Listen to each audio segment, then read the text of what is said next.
everyone, I'm Christy from the Northwest Corner. Welcome to my kitchen. Happy fall. Today's the first day of fall. Certainly feels fallish outside. We got a good bit of rain last night, which we desperately needed. And so I am going to be making something called tomato jam. I don't know if you've ever heard of it. It's an older type recipe, seen it a lot. My grandma, it was one of theirs, they would have relish or tomato jam or whatever. I've never made it. I just started making it. And I like it. And you enjoyed it. Yeah, it was good. Yeah. I'm going to do a little tweak to the first recipe that I found. It was a little sweeter than what I kind of wanted. So this is what we're going to do. I've got 2 pounds of cherry tomatoes. I have an abundance of cherry tomatoes right now in the garden, so we're gonna use these. Now you can go ahead and put these in your pot and cook from the whole form, or I'm gonna give mine a little choppy chop in my food processor. I'm not gonna purify them or liquefy them or however you want to call it. I'm just gonna give them a little choppy chop, so I don't have to get the immersion blender out. So we're going to put them all in here and just give them a little choppy chop. This is a jam that you cook. Don't need any pectin, just a little bit of sugar, vinegar, and water. So, all right. Let's give this a chop. Let's see. Maybe. That might help. Might help. Now she's working. Now we're cooking with gas. All right, she still needs a few more.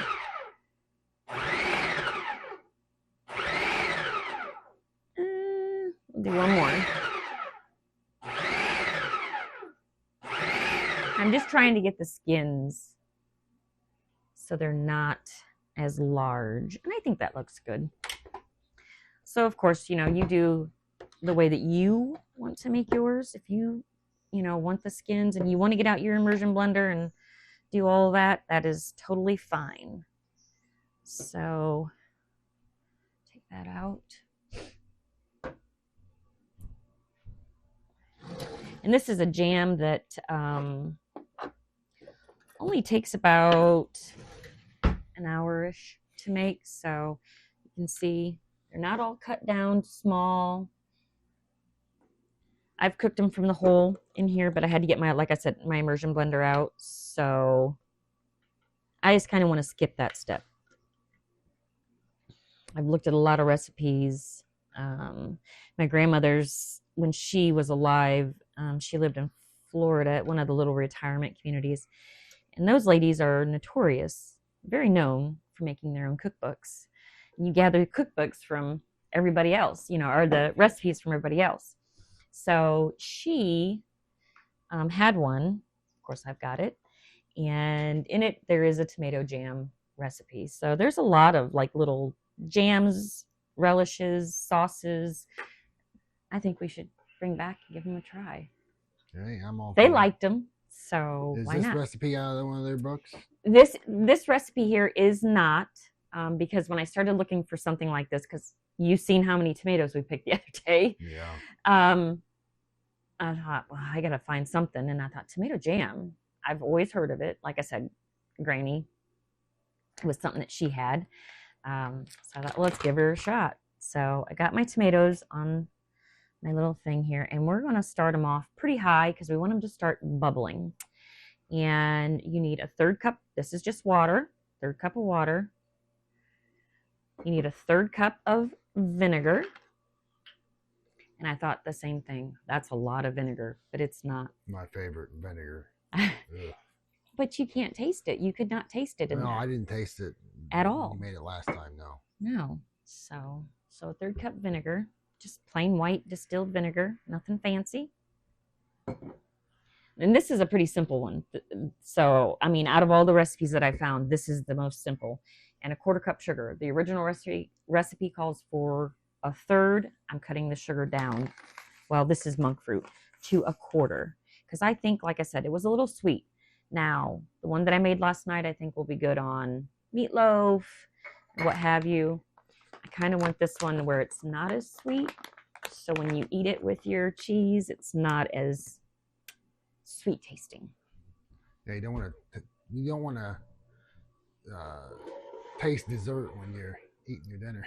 Yeah. I mean, the sweet balance, like I said, I think it would be great on meatloaf. I really, really do. So, It might be. yeah, we're going to stir all that in, the vinegar, the water, and the sugar.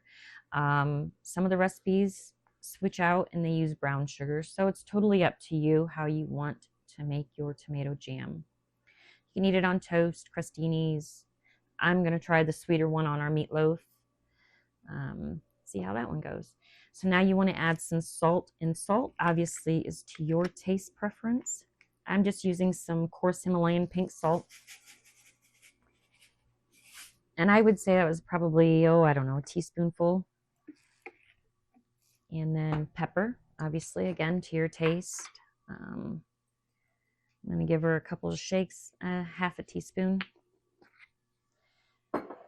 This is dehydrated or freeze-dried, garlic. You can use minced garlic. You can use fresh garlic. I'm just going to use some of this. And that is about a teaspoon of that. And then again, I have freeze-dried basil. You can use like basil, seasoning. You can use fresh basil. I just have this, and this is what I used last time. So that's about a teaspoonful. Now, this is going to take anywhere from 45 minutes to 55 minutes to cook down. It might even be a little bit longer. You'll know as it's cooking how thick you want it. I like mine a little bit thicker. We're going to bring this to a boil first, and then we're going to bring it, knock it down to a simmer, and then it's going to simmer until it thickens all the way. And I don't like to put a time on it because everybody likes to simmer at a different, rate. If you're doing something, you might want a slower simmer.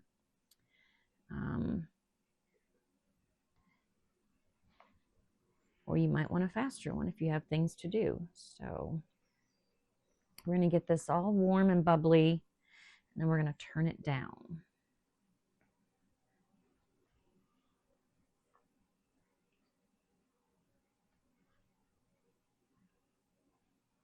I really like this jam. Like I said, I needed something to do with all the tomatoes that I am getting still out of the garden. And we've probably got, I would say, if I had to count everything that I have out there, we've at least got 1.5 bushels of tomatoes left out there in the garden. Oh, yeah. So I've got tomato sauce, tomato juice, spaghetti sauce, marinara, pizza sauce. But we eat a lot of tomato-based stuff, so. And we went out, when was it, Saturday? Yeah.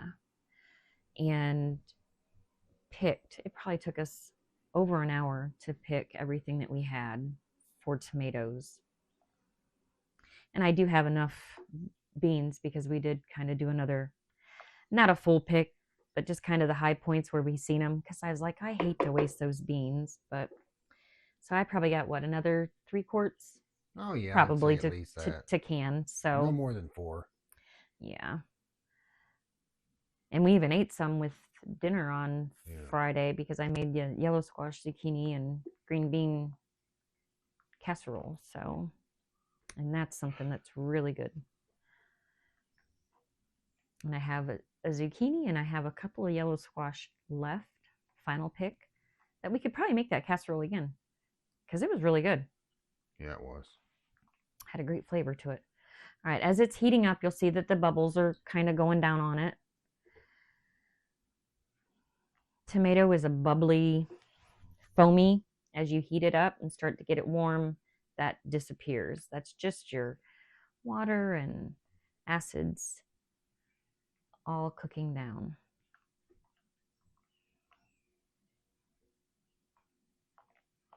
Get it nice and bubbly.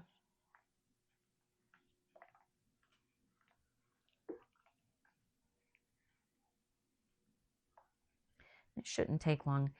And you want to leave your seasoning out because as you're cooking it down, give it a little taste. And if it's not to your preference, you can always add a little bit more. Can't take it out, but you can always put more in.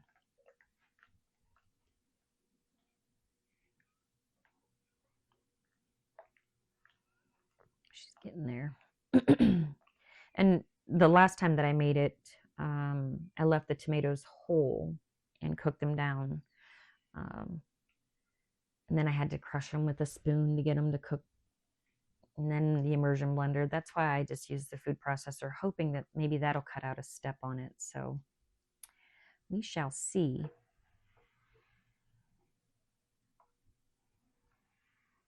All right, we're starting to bubble. I'm going to go ahead and I'm going to turn it down to a simmer. Let this cook probably 45 to 55 minutes. And I'm going to stir occasionally as it cooks.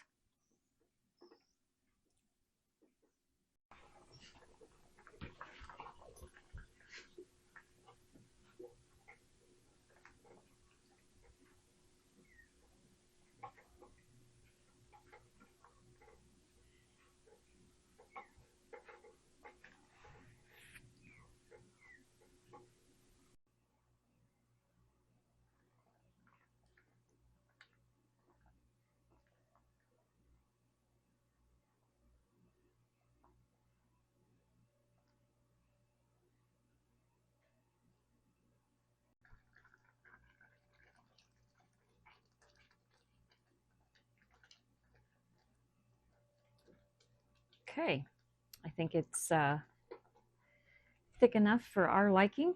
So we're going to shut it off. We're going to give it a little taste.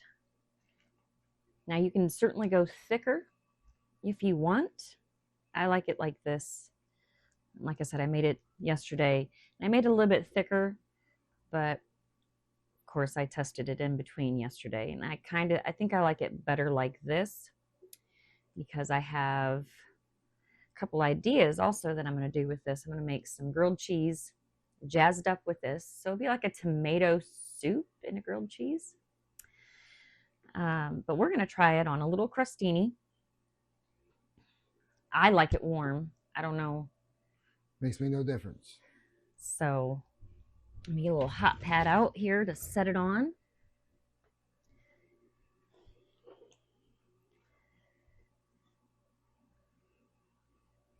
Do you want a little cheese with it? No, it's okay. Okay. Let me get some little crostinis on a plate.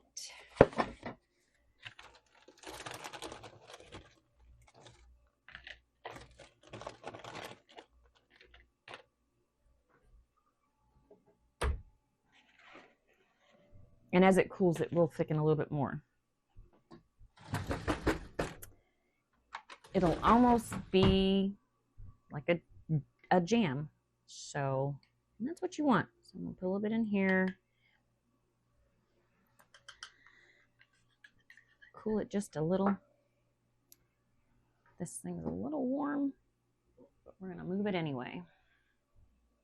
All right. Are you ready to try it? I'm ready. Okay. And I did add a little more salt and garlic and basil. You getting a drink? Your drink is too hot.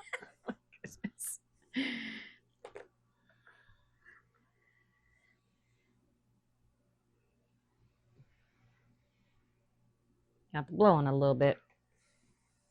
This is so delicious. And you can jazz it up any way that you want. If you want to put different seasonings in it, you can. That's the nice thing about it. It's your recipe, and it's very versatile.